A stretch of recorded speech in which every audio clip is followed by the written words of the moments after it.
Bacaan dari surat pertama Rasul Yohanes. Saudara-saudaraku yang terkasih, Allah begitu mengasihi kita, maka haruslah kita juga saling mengasihi.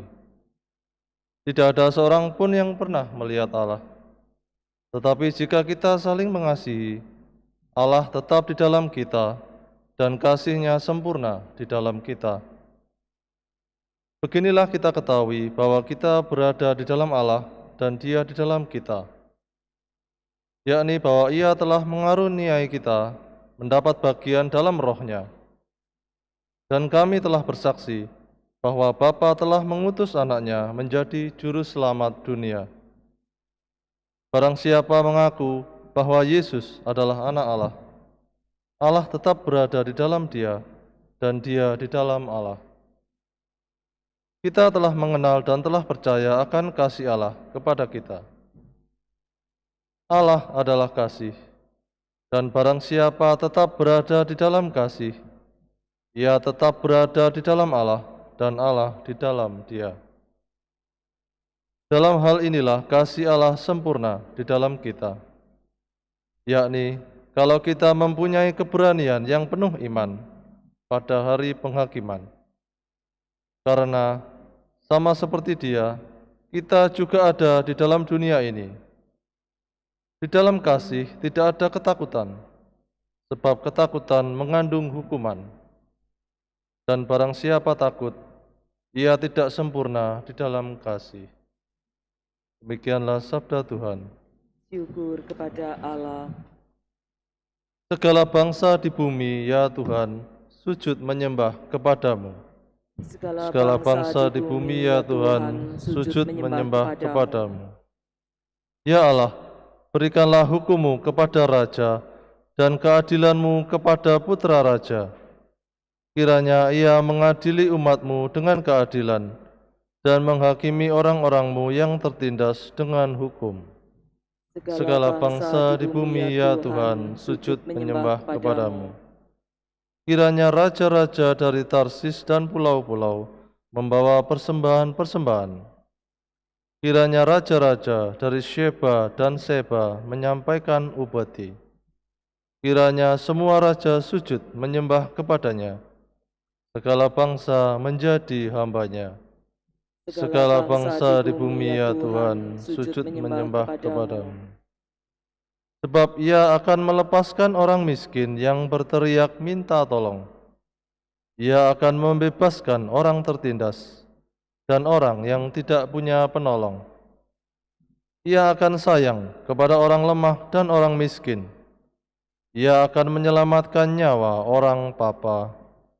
Segala bangsa di bumi, ya Tuhan, sujud menyembah kepadamu. Haleluya, haleluya, haleluya, haleluya. Terpujilah Engkau Kristus, yang diwartakan kepada para bangsa. Terpujilah Engkau Kristus, yang diimani oleh seluruh dunia. Haleluya, haleluya.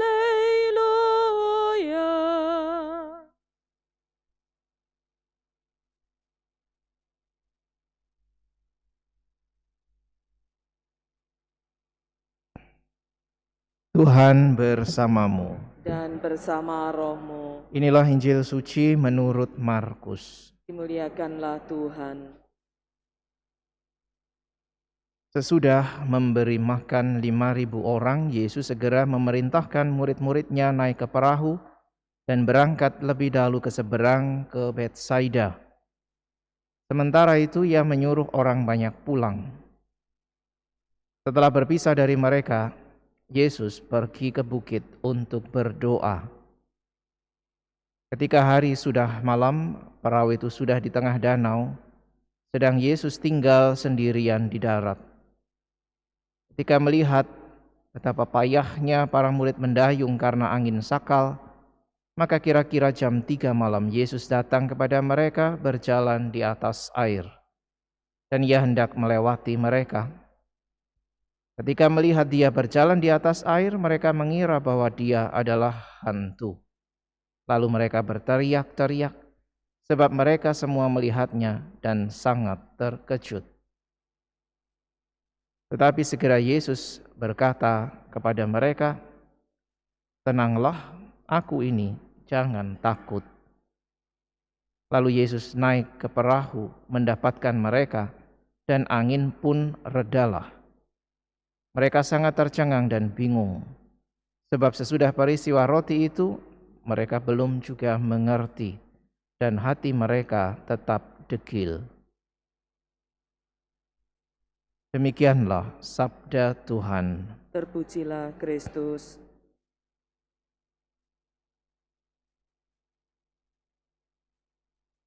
Saudara sekalian yang terkasih, setelah peristiwa pemberian makan pada 5.000 orang, hari ini kita mendengarkan justru Yesus yang menarik diri pergi sendirian.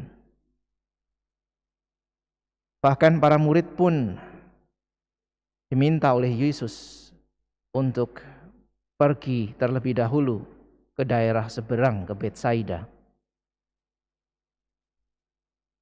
Mungkin menjadi pertanyaan kita, mengapa justru ketika banyak orang mulai mencari dan mengikuti Yesus, Yesus justru menarik diri dan melepaskan diri dari mereka?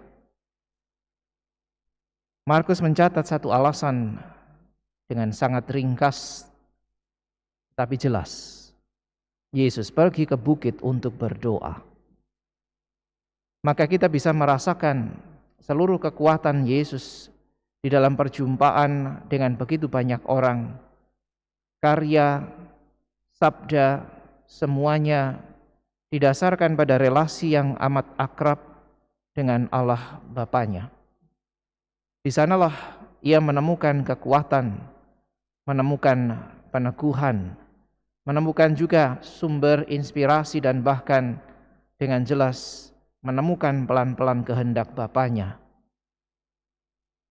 Maka berhadapan dengan segala pengalaman, Yesus tidak pernah melepaskan dirinya dari relasi yang akrab dengan Allah Bapa yang mengutusnya. Di sisi lain, tadi kita juga mendengar bagaimana para murid justru belum mengerti dan hati mereka tetap degil sekalipun mereka pelan-pelan mulai mendengar dan menyaksikan baik apa yang dikatakan maupun apa yang dilakukan oleh Yesus. Bahkan ketika Yesus meredakan angin ribut dengan hanya mengatakan, "Aku ini, jangan takut," dan berseru, "Tenanglah," mereka tetap tidak mengerti, tercengang dan bahkan bingung. Bisa jadi saudara sekalian yang terkasih, pengalaman para murid adalah pengalaman yang berkebalikan dari pengalaman Yesus. Para murid tampaknya belum sepenuhnya mampu berelasi dengan Allah melalui Yesus, sehingga masih kesulitan untuk mengerti dan hati mereka tetap degil. Demikian juga mungkin dalam pengalaman banyak orang, pengalaman ketakutan, pengalaman kebingungan, pengalaman kegelisahan adalah tanda juga tampaknya bahwa banyak orang masih kesulitan juga untuk membangun relasi dengan Allah yang menjadi dasar dari seluruh kehidupan. Kita bisa belajar dari Yesus betapa relasi dengan Allah adalah sesuatu yang penting, sehingga setiap pengalaman, baik itu pengalaman yang menggembirakan atau sebaliknya mungkin menyedihkan, semuanya menjadi pengalaman manusiawi yang kemudian diangkat di dalam tataran relasi yang lebih tinggi dengan Allah. Setiap pengalaman akhirnya memiliki makna agar orang senantiasa bisa membangun relasinya dengan Allah. Pengalaman bukan untuk dihindari, tetapi pengalaman justru untuk senantiasa dicerna dan dicari maknanya di dalam terang kehendak Allah.